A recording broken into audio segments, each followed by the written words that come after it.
This is it. This episode is the final straw. This really is the worst episode yet in this series. What's up, YouTube? Welcome back to another video here on the channel. And today I'm talking about The Acolyte, episode 7. And man, this episode is just a real doozy. Words cannot describe how terrible this episode is. It's just mind-boggling, really. Who approved this? Who allowed this to be made? Well, we already know the answer to that question. We already know who allowed this to be made. It's Kathleen Kennedy. She's the real villain in this story. She's the real villain of The Acolyte. She's the one that hired Leslie Halen to make this piece of crap. This episode shits on the last amount of goodwill I had for Disney Star Wars. See, before I was giving it the benefit of the doubt. I was saying, you know what, The Acolyte isn't that bad. Yeah, it's kind of mid, but it has potential. It could be good.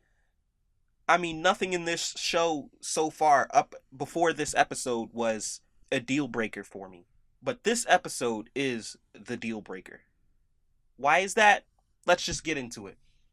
So, this episode is basically an entire flashback. It's episode 3 seen from the Jedi's perspective. We get to know why the Jedi are on this planet in the first place. Apparently, they legitimately thought this planet was uninhabited, and they, for some reason, didn't check out the big giant structure first to find out if it was habited or not. Which, that doesn't make sense. Why are they collecting grass and shit? Why are they collecting moss? When they could be looking at the big giant structure, this big mining structure, that probably has people there. And lo and behold, of course it does. So, strike one for the Jedi acting stupid in this episode. And then we see Jedi Master Saul infiltrating their coven. And he suddenly just gets the need to protect Osha. I mean, he hasn't even met her yet. He just watched her in the woods. I mean, it's kind of creepy if you ask me, especially given the previous episode, episode 6, the end of that episode. I don't know. Saul's a really good character. I really like him, but some of these scenes, the way they're written, just seems odd to me. They're just really weird choices for this show. We see Mother Anastasia take over Master Torbin's mind, or Padawan Torbin's mind. This is it's a pretty cool scene, I guess. I mean, Mother Anastasia is extremely overpowered. Like, what is Palpatine doing? Palpatine needs to step his game up, because he's nothing compared to this woman. This woman, in this episode, she completely takes over this Padawan's mind by herself. She also, like, spoilers, I'm jumping ahead a little bit, but she also turns into this force demon, this mist or whatever. And I'm just like, wow, where is this power coming from? She's so overpowered. But okay, I'll just chalk it up to power creep. Every show has that. So I'm not going to dock it on this show too much. But when the rest of this episode is so terrible, you just can't help but complain.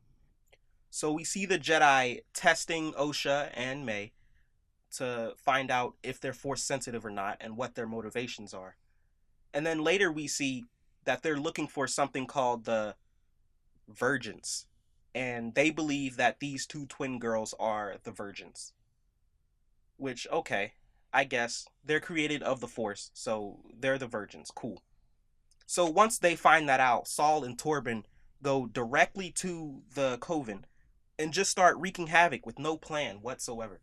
Well, they don't really wreak havoc, they just go in and just stand around and wait for the Wookiee Jedi to come and get his mind taken over by these other witches. About 40 witches, well, a lot of witches, I don't know how many, but a bunch of witches take over the Wookiee Jedi's mind. Which is pretty cool. It's cool to see that it takes all of these Force users to take over this one Jedi. That's pretty cool. But what's not cool is how they're all defeated. So, Trinity, the Jedi, she comes and undoes the mind wipe. And for some reason that kills all of these witches, all of them. They're all dead just from that. Just because their Wi-Fi got cut off. What the heck? What? That doesn't make any sense. It doesn't make any sense. They didn't take any damage. Why did they all keel over and die?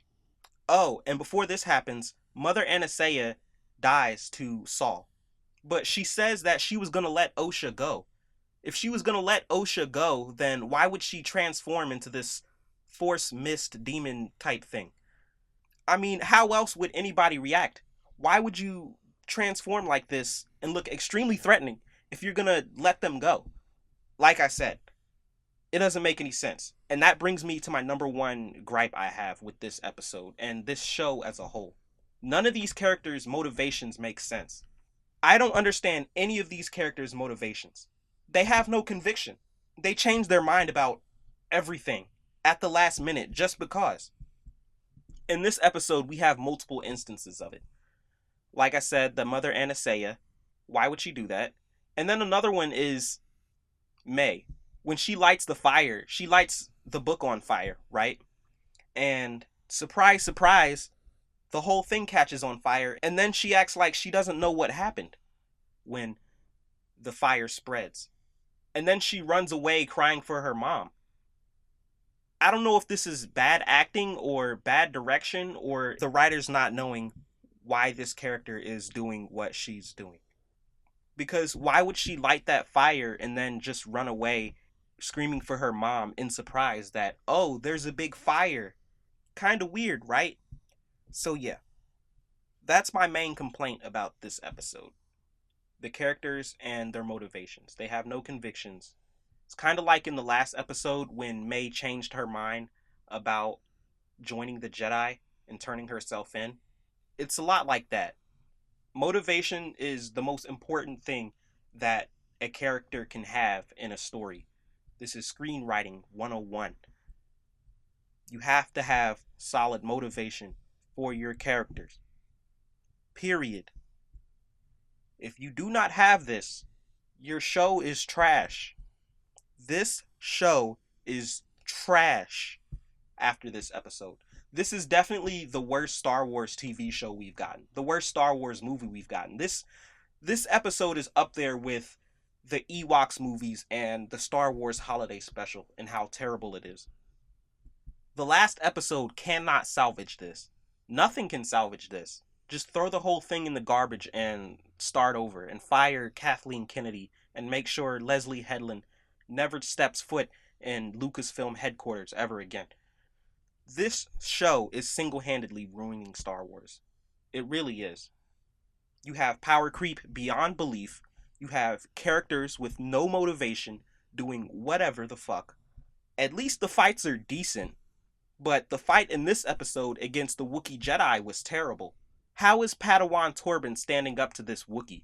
How is he holding his lightsaber in this awkward position, holding off this Wookiee? It makes no sense. This Wookiee has to be way stronger than him, right? And this guy is still a teenager, supposedly.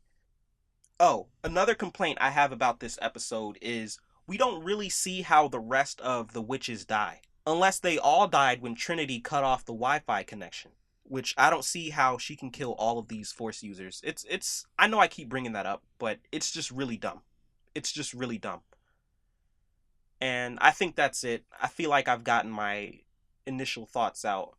Let me know what you think about this episode in the comments below. Was this episode that bad? Yes, it was. And if you say it wasn't, you're wrong. But that's pretty much it. Drink some water. Have a good one. Bye.